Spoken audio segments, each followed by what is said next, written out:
우리 올해 1, 2부가 통합으로 바뀌고 또 성경 공부 과정을 가스페 프로젝트로 바뀌면서 많은 혼란이 예상됐지만은 우리 선생님들의 귀한 헌신에 많은 발전과 안정을 찾았습니다. 여러분의 수고에 진심으로 감사를 드립니다. 좀 전에 우리 이성욱 지사님 기도 내용을 제가 잠시 듣다가 좀 마음이 좀 짠했는데, 전화해도 응답이 없는 아이들, 약속했는데 오지 않는 아이들, 참 그 아이들을 기다리는 우리 교사들의 마음이 생각이 납니다.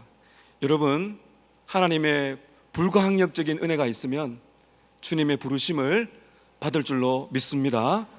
우리가 이렇게 중요한 교리들을 보고 있는데 중간에 행사가 많아서 한 달을 못했습니다. 그래서 오늘 교사 위로 예배인데 다른 본문으로 할까 하다가 계속 좀 이어지면서 오늘 이 불가항력적인 은혜의 교리가 우리 주일학교 위에 부어지기만 한다면 우리 교사들의 마음속에 저항할 수 없는 하나님의 압도하는 은혜가 충만하게 임하기만 한다면 우리의 복음 전도와 우리의 가르침은 반드시 열매를 맺을 줄로 믿습니다. 여러분, 오늘 본문을 오늘 나누는 교환을 한번 보십시오. 이렇게 제가 한 달 전에 이런 말씀을 좀 나누었습니다. 이렇게 서론이 시작됩니다. 하나님은 주권적인 은혜의 빛을 비추셔서 죄인이 회심할 수 있게 하신다. 한 영혼이 주님께 돌아오는 것은 하나님의 주권적인 은혜의 빛이 어둠을 비춰주셔야 됩니다. 이것을 불가항력적인 은혜다, 또는 저항할 수 없는 은혜다, 또는 압도하는 은혜라고 볼 수가 있습니다. 1번을 보십시오. 여러분, 우리는 항상 은혜에 어떻게 한다고요? 저항합니다. 이 전적으로 타락한 결과입니다. 이 땅에 살아가는 모든 사람들은 태어나면서 자연스럽게 저항합니다. 예수님께 가려는 의지도 없고 스스로 갈 수도 없고 본성적으로 가려고도 하지 않습니다. 이것을 저항한다 그러죠. 하나님께 늘 저항합니다. 2번을 보십시오. 그러면 우리에게 필요한 불가항력적인 은혜가 무엇인가요? 하나님 아버지께서 우리의 저항을 어떻게 하신다고요? 이기시고. 여러분 보세요. 우리는 본성적으로 하나님을 저항합니다. 예수 믿기 전에는 하나님을 저항하고 주님께로 가고 싶어 하지 않습니다. 불가항력적인 은혜가 임하면은 우리의 모든 저항을 이기시고 압도하시고 깨뜨리시고 우리를 잡아서 예수 그리스도의 십자가 앞으로 이끌어 가시는 것이 바로 불가항력적인 은혜인 것입니다. 그래서 여러분, 구원이란 것은 불가항력적인 하나님의 주권적인 역사가 없으면은 어느 누구도 이 반항하는 상태로부터 벗어날 수가 없습니다. 여기에 예수를 믿는다고 고백하시는 분들이 대다수일 거예요. 여러분, 우리는 어떤 은혜를 받았습니까? 불가항력적인 은혜를 받았습니다. 하나님께서 우리를 이끌지 아니하시면은 어느 누구도 이 자리에 예수를 믿을 수가 없었다는 것입니다. 오늘 읽었던 본문 잘 보십시오. 요한복음 6장 37절에 아버지께서 내게 주시는 자는 다 내게로 올 것이다. 예수님의 말씀입니다. 아버지께서 나에게 주시는 자는 반드시 내게로 올 것이다. 내게로 오는 자는 내가 어떻게 한다고요? 결코 내쫓지 아니할 것이다. 이것은 여러분, 우리가 나중에 볼 견인의 은혜입니다. 하나님의 택한 백성들은 예수님은 버리지 않는다는 것이죠. 6장 44절에 나를 보내신 아버지께서 이끌지 아니하시면 아무도 내게 올 수 없나니 오는 그를 내가 마지막 날에 다시 살릴 것이다. 여러분, 이 말씀을 종합해 보면 누군가가 이끌어줘야 됩니다. 누군가가 이끌어줘야 됩니다. 우리 선생님들께서 복음을 전하시고 가르치시고 목회자가 또 말씀을 전합니다. 도구일 뿐입니다. 배후에 누가 역사하셔야 된다고요? 하나님 성령께서 이끌어주시는 은혜가 없으면은 우리는 열매를 맺을 수가 없습니다. 그러나 분명한 것은 불가항력적인 은혜를 우리에게 약속하셨다는 것입니다. 하나님 아버지께서 이끌어 주시기 때문에 우리가 이끌림을 받아 여기에 온 것입니다. 세 번째 보십시오. 불가항력진 은혜 세 번째는 하나님은 누구를 예수님께로 이끌어 가시는가? 예수님을 말씀하셨습니다. 하나님의 모든 사람들을, 자녀들, 밑에 보시게 되면 이런 말씀이 있죠. 모든 사람을 내게로 이끌겠노라. 따라 하실까요? 모든 사람을 내게로 이끌겠노라.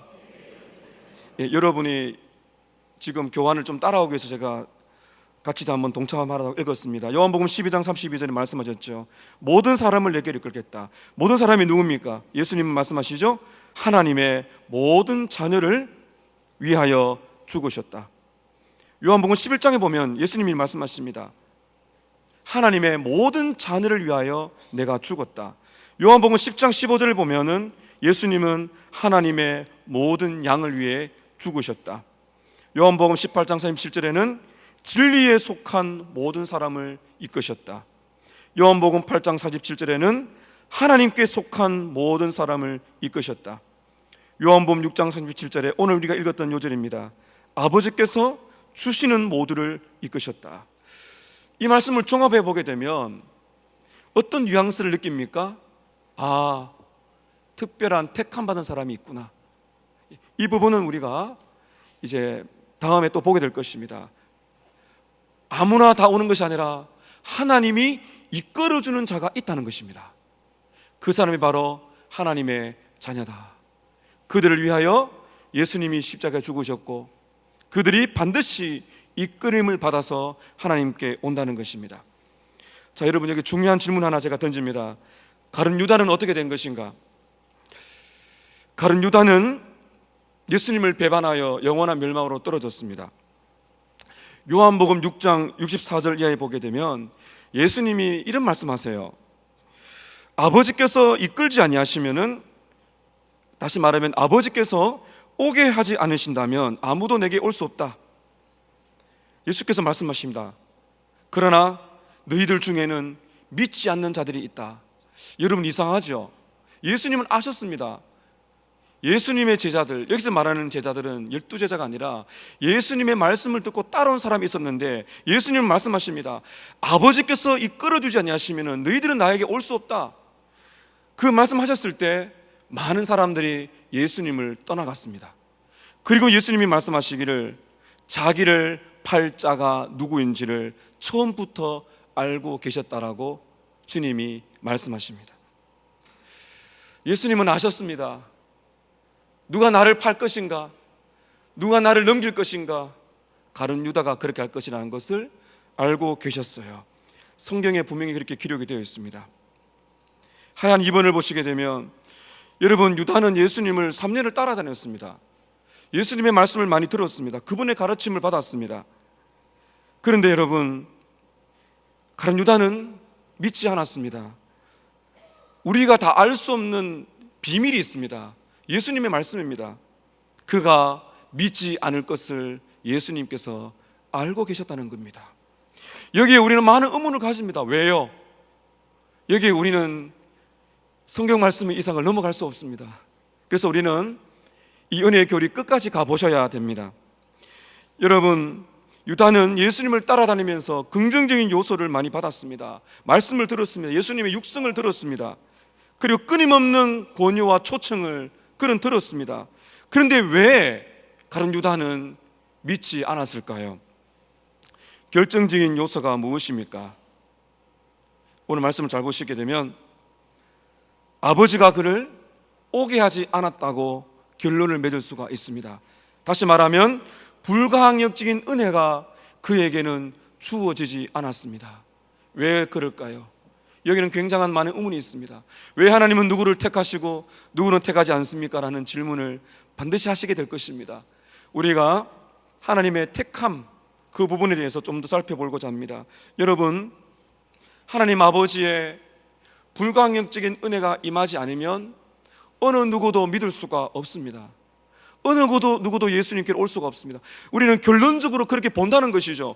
우리는 가룟 유다를 바라보면서 결론적으로 이렇게 봅니다. 아, 가룟 유다가 마지막까지 돌아오지 않은 것은 불가항력적인 은혜가 그에게 임하지 않았구나, 이렇게 볼 수가 있는 것이죠. 사도행전 7장 51절에 보게 되면 예수님께서 유대 권력자들에게 계속 말씀하십니다. 너희들은 항상 성령을 거스리는도다. 아무리 복음을 전해도 듣지 않고 성령을 거스리는 사람들이 있다고 말씀하세요. 사도 바울은 사울이었죠. 사울은 큰 자라는 뜻이고 바울은 작은 자라는 뜻입니다. 사도행전 9장에 보면은 이 사울이, 이 바울 되기 전 사울이 예수님을 믿는 사람들을 잡아서 이제 넘겨 죽이려고 담메색으로 가는 길 위에 있습니다. 그때 누가 오셨어요? 예수님이 오셨습니다. 부활의 주님이 오셨습니다. 사울아 사울아 내가 왜 나를 핍박하느냐. 그 음성을 듣고 그 빛을 보면서 그때 바울은 너무나 드라마틱하게 회심을 경험하게 됩니다. 누가 오셨나요? 주님이 오셨습니다. 이것이 바로 불가항력적인 압도하는 하나님의 주권적인 은혜라고 우리가 말할 수가 있는 것이죠.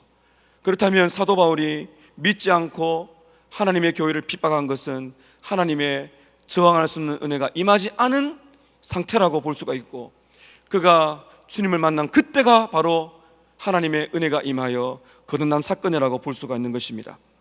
1페이지 마지막 밑에 보시게 되면 불가항력적인 은혜 네 번째가 있습니다. 하나님의 모든 자녀들을 어떻게 예수께로 이끄시는가. 2페이지 보십시오. 자, 여러분 중요한 교리가 있습니다. 한번 따라 하실까요? 효과적인 부르심으로 죄인들을 그리스도께로 이끄신다. 잘 보십시오. 하나님이 부르십니다. 삭개오야 내려와라, 나사로야 나오라. 부르심을 들은 자들은 옵니다. 여러분, 그런데 성경에 보면은 이 신학적으로 정리를 할 때 하나님의 콜링, 죄인을 부르시는 부르심에는 두 가지가 있습니다. 첫 번째는 복음의 일반적인 부르심입니다. 이것을 외적인 부르심이라고 말합니다. 여러분, 우리가 복음을 전합니다. 나가서. 이것은 복음은 모두를 향한 것이죠. 누구든지 그리스도를 믿으면 구원을 받습니다. 여러분, 그런데 잘 보십시오. 복음을 듣는 사람들이 다 예수를 믿습니까? 그렇지 않습니다. 외적인 부르심이라는 것은 모든 사람들에게 전해지는 것이죠.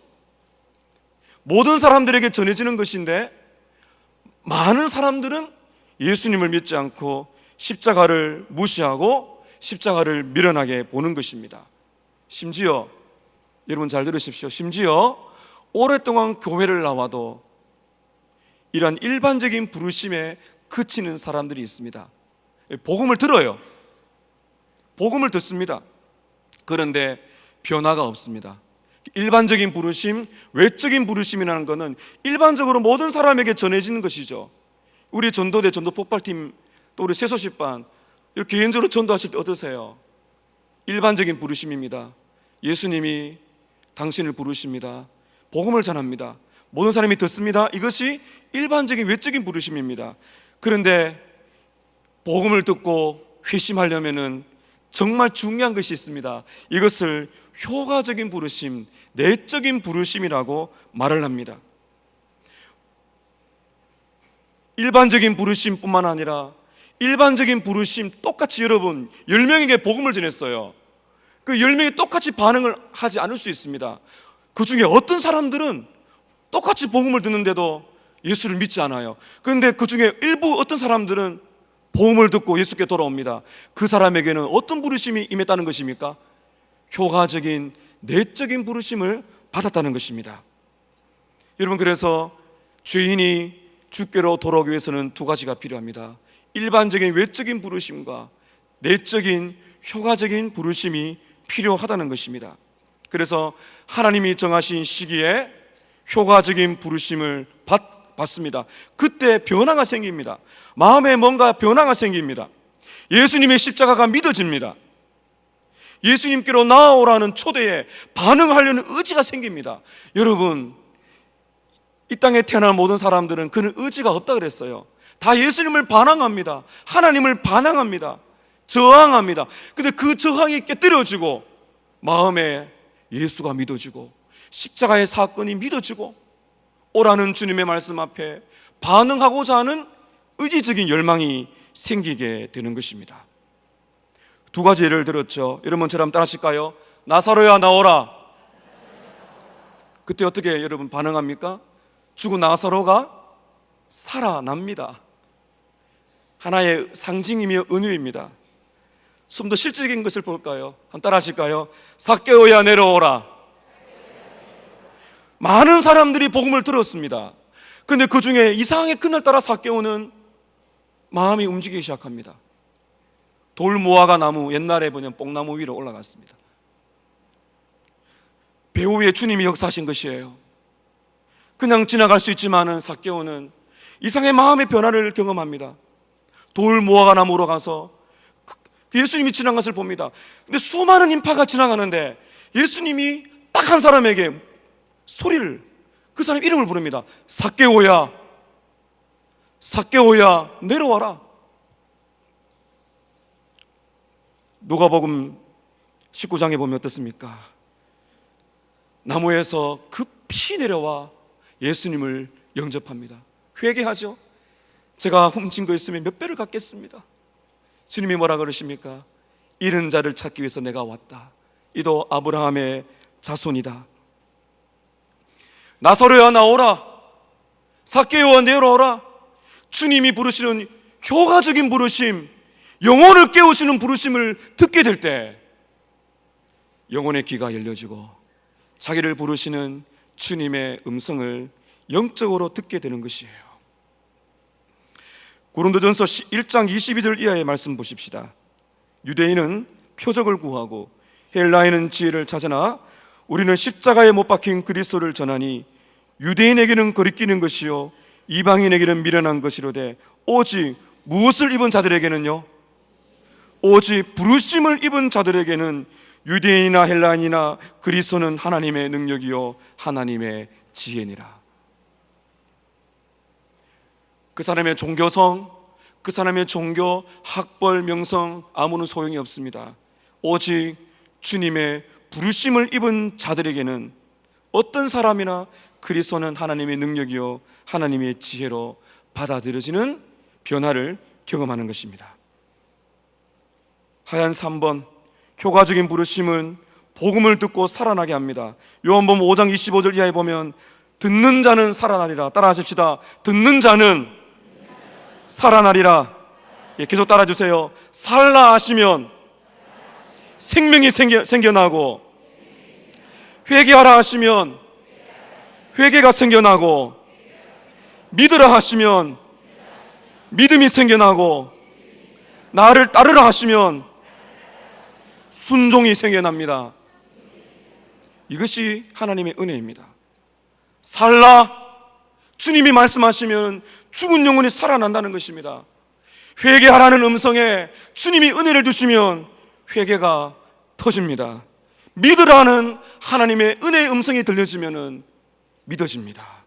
나를 따르라는 순종의 메시지를 하셨을 때 제자들이 그 마태 세리가 모든 것을 버려두고, 제자들이 배를 버려두고 예수님께 따라오는 놀라운 변화가 생겨나는 것입니다. 여러분, 이것은요 강압에 못 이겨 믿는다는 것이 아닙니다. 예수를 믿으세요. 강압에 못 이겨가지고 믿은 척 해주는 것이 아닙니다. 십자가가 참으로 소중하고 한없이 귀하다. 예수께서 나를 위하여 피 흘려 죽으신 것이 얼마나 고귀한지를 마음에 깨닫게 되면서 자발적으로 기꺼이 주님 앞으로 나오는 역사가 있다는 것입니다. 여러분, 그래서 주님의 부르심은 우리의 영적인 흑암을 꿰뚫어 지나갑니다.